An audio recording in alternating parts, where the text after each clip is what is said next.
Your voice, your opinion, your community. Fact TV, free speech, protected.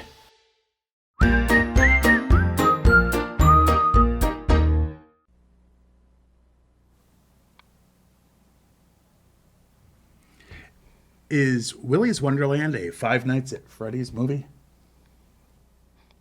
Is it a knockoff of a Banana Splits movie? Or is it based on Chuck E. Cheese? All this and more on Gory Storytime. Warning. Gory Storytime is a horror movie review show by a son and his dad who thought that letting his 5-year-old watch scary movies was acceptable. If you are offended by horror or talk about blood and gore by a child, or if you don't want horror movies from the 60s through today spoiled, then there is a remote stuck in your couch cushion next to potato chip crumbs. Use it. And of course, parental discretion is advised. Why? You didn't use any. Shut up and start the show.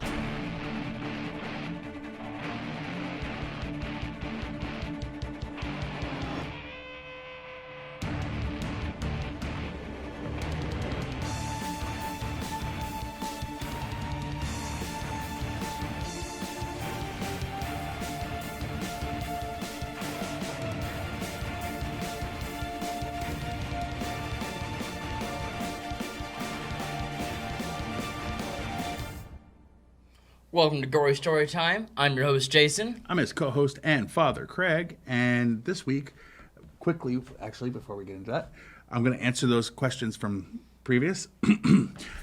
No, and no. Anyway, So- this week we watched and we're reviewing Willy's Wonderland. which is different than... Never mind, I'm not going to make that joke. I was just about to make an adult joke about wondering if someone had a Willy. No, this isn't Sleepaway Camp. Ah, good reference. Anyway, here's the basic premise. Five Nights at Freddy's. The writer and director of this movie played Five Nights at Freddy's and said, hey, let's not pay for the rights and just do that. Yeah. Yeah. So before we get into all the behind-the-scenes info and stuff, why don't we throw it to the trailer so you can see that it's Five Nights at Freddy's, the movie.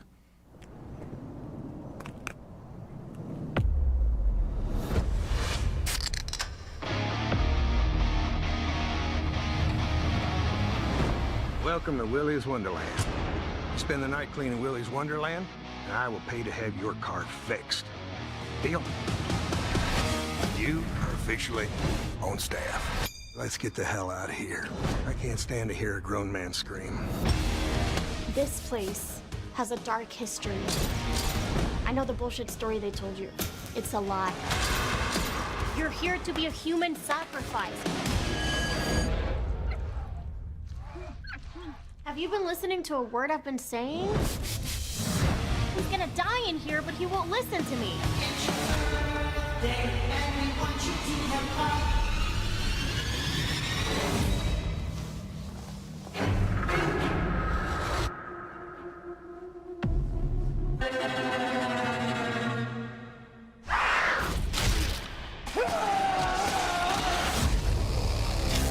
The machines got out.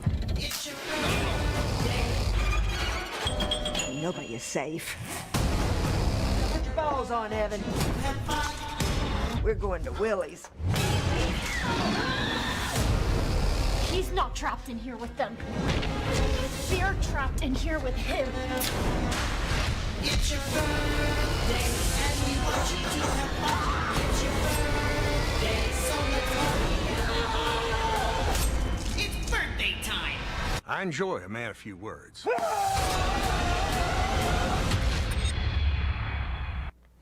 Alrighty then. So, in case you didn't believe us, it's a Five Nights at Freddy's movie. It's the second one to come out before one called Five Nights at Freddy's. It's supposed to be in the works. But anyway. Yeah. Now, I know you're probably all excited to learn the behind-the-scenes information, huh? You're going to have to wait a minute because We don't really do that here for that purpose. That's just ancillary to give us an excuse to make tons of money. And how do we do that on a station that pays nothing to put out a TV show? Simple. We sell ourselves like the whores we are to whoever has the most money that week. Yeah, basically. This week, Gory Storytime is brought to you by Uncaged, the new documentary about the lifetimes and movies of one of America's favorite actors, sometimes, Nicolas Cage. Watch as we delve into the psyche of a great actor who somehow puts in an awful performance about 50% of the time. Uncaged is a masterpiece of documentary filmmaking, says subject Nicolas Cage. So sit back, grab some popcorn, and enjoy discovering the insanity behind such films as The Wicker Man, Face Off, and Ghost Rider: Spirit of Vengeance. Uncaged, coming soon to a discount bin at Walmart near you.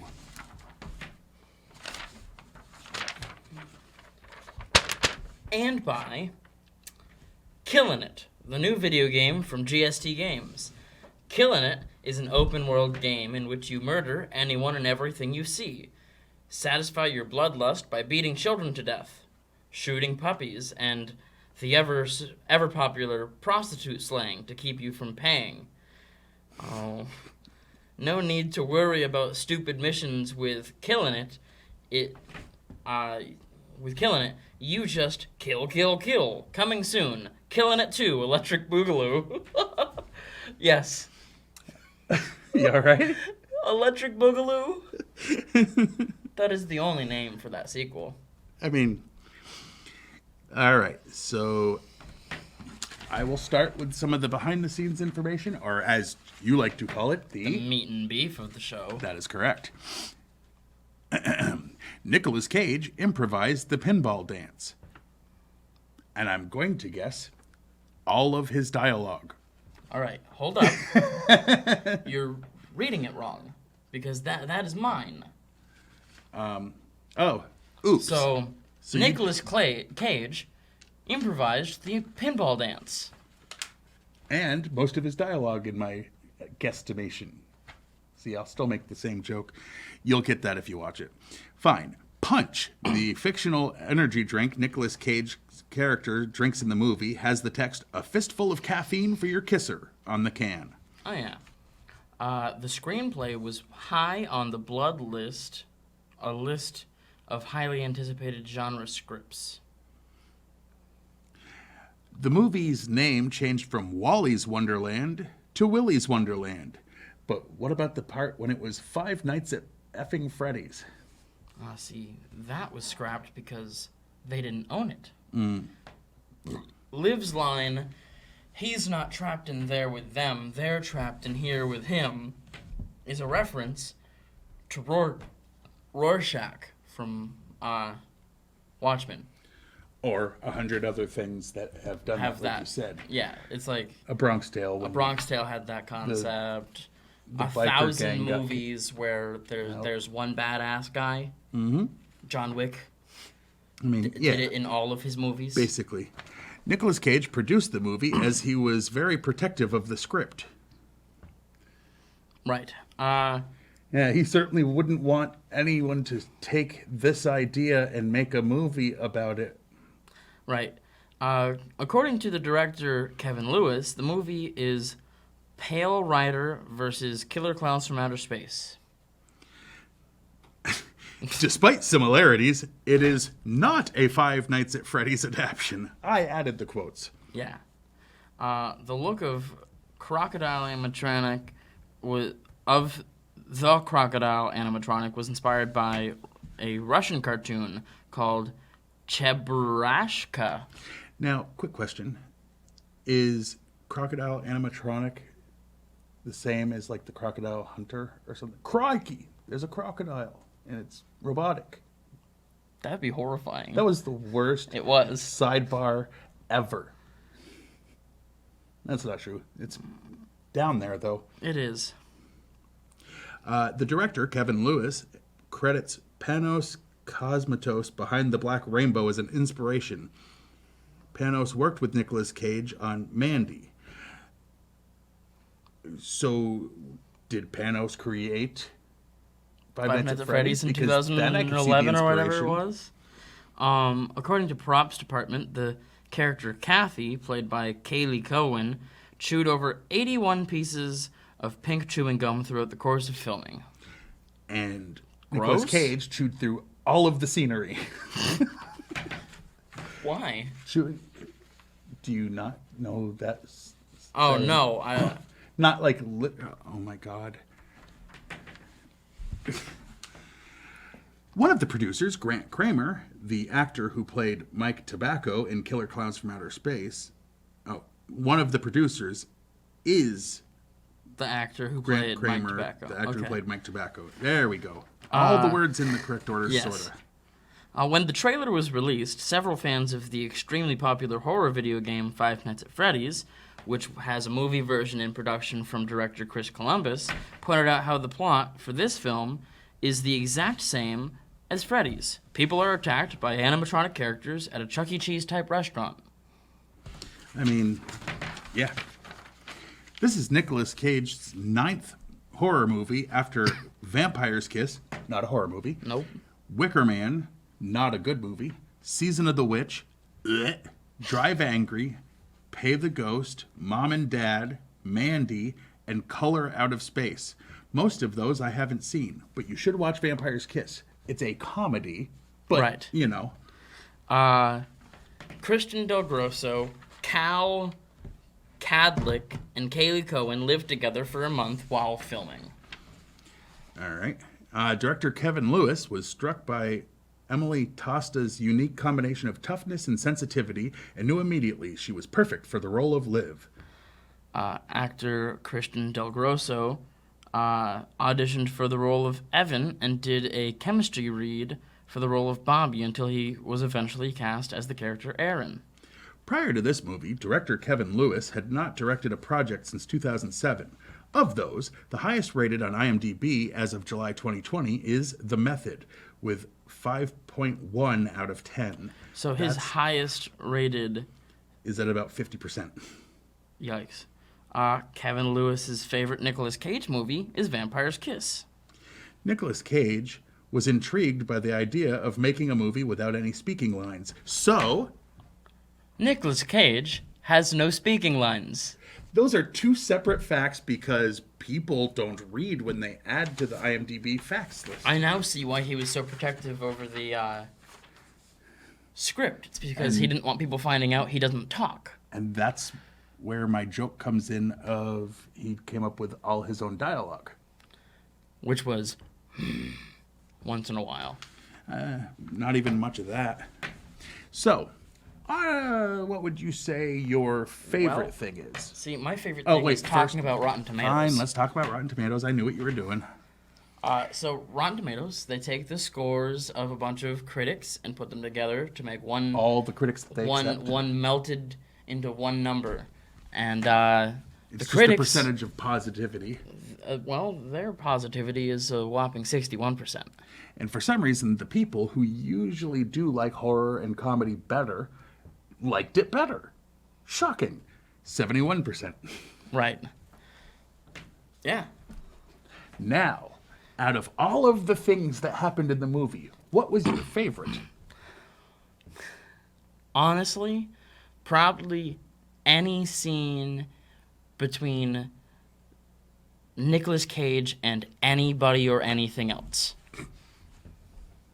There are some scenes without that, which I didn't like as much.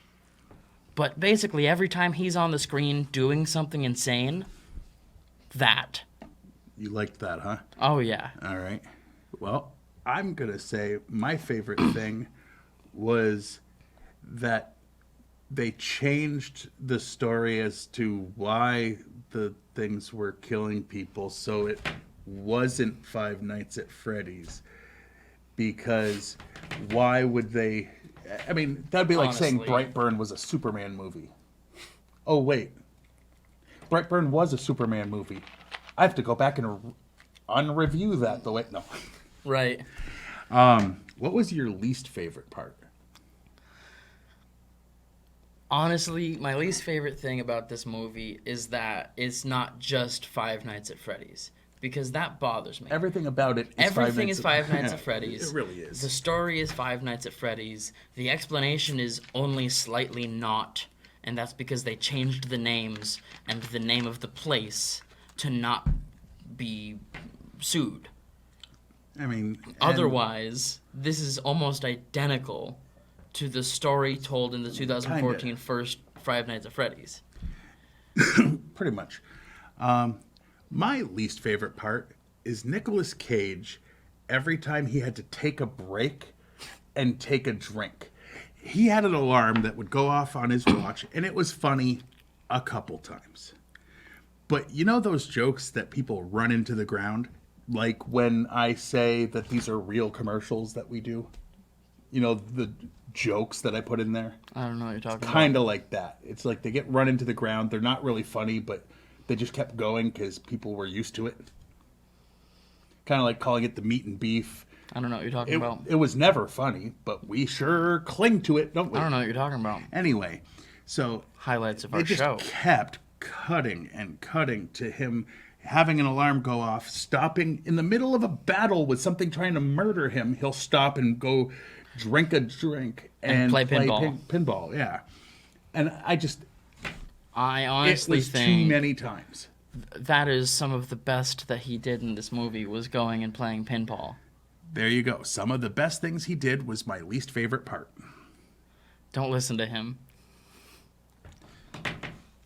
Anyway, on a scale of 1 to 10, what would you give Willy's Wonderland. I almost said Wet Willy, and that's the wrong thing.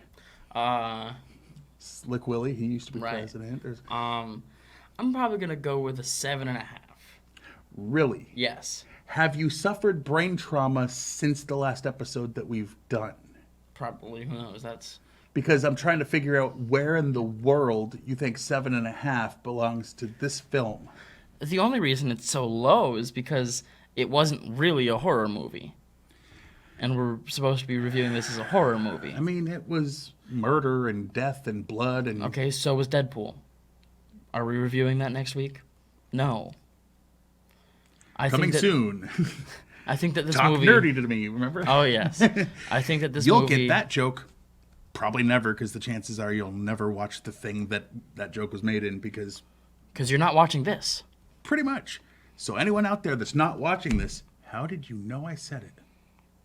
And congratulations on the telekinesis. Anywho. I think that the movie was absolutely hilarious. I'm going to give it a 5. And that's because it was fun, but not fun enough to ever watch again. It's not Killer Clowns fun. It's not trauma movie fun. It's... We know what they wanted to do, and wasn't it PG-13? No. No? No. Was it R? Oh, it was R. Well, whatever. It just wasn't what it wanted to be.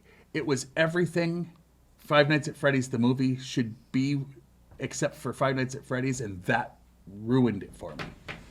Like, I'm sorry. There's too much in that series to not just do that movie. There is too much And in they that series did. because there's We like made the 4 joke games. At the beginning, I asked if it was a remake of the Banana Splits movie, and the reason was, for those who don't recall our review of that, the Banana Splits movie was actually a Five Nights at Freddy's script, and then the time that they had to do it in ran out. They had so like they didn't 3 have years to write the script and make the movie. And they written didn't have the script, rights left it on the anymore. shelf. So they changed it to Yeah. something Warner Brothers owned, which was Banana the Banana Splits. Splits, a show from the 70s. So if Watching you it want to watch, through the lens of... if you want to watch a Five Nights at Freddy's movie that fits a little better, watch that.